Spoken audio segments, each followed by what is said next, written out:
Hi friends, இப்போ நம்ம சிறடி காசை பார்க்க போகிற சிறடி காசையில் வந்துட்டு அதாவது சம்மந்தி வீட்டுக்கு வந்திருக்காங்க. யார் நம்ம சீதா அவங்க அம்மாவை கூப்பிட்டு வந்ததுக்கப்புறமா பேசிட்டு முடிச்சுட்டு சரி நாங்கள் வரோங்க நன்றி சொல்லிட்டோன்னு சொல்லிட்டு இவங்க ஒரு பக்கம் கிளம்புறாங்க.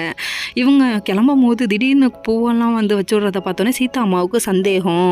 இப்போ தான் எலும்புதுப்பா மாட்டிக்கிட்டாரு ஒருத்தர், காப்பாற்றுங்க கத்தர் பாட்டை போட்டுடணும், நம்ம சீதா பார்க்குற வேலை எப்படி இருக்குது தெரியுமா அப்படிங்கிற மாதிரி ஆயிடுச்சு.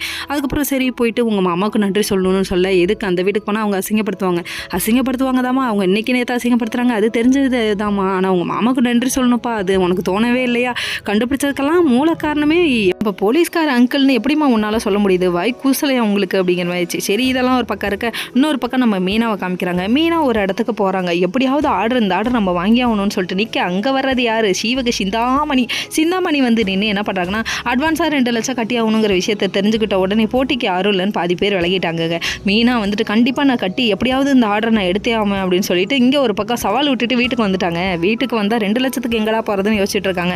அப்போ பேசலான்னு எல்லாரும் ஒன்றா உட்காந்து பேசிட்டு இருக்க நம்ம விஜயாட்ட விஷயத்த சொல்ல வராங்க.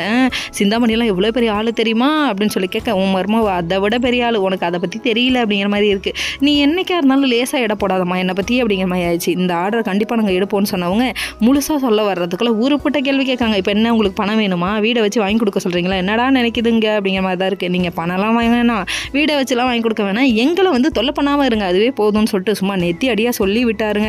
இதுக்கப்புறம் நம்ம மீனா வந்து புது சவாலை மேற்கொள்ள போகிறாங்க. எப்படியாவது அந்த ஆர்டரை வாங்கணும்னு நினைப்போம், வாங்கி 2 லட்சம் மட்டும் எடுத்துட்டாங்க, இவங்களுக்கு நெஞ்சு வலியே வந்துடும், அந்த அளவுக்கு ஆகிடும். ஓகே ஃப்ரெண்ட்ஸ், நெக்ஸ்ட் வீடியோவில்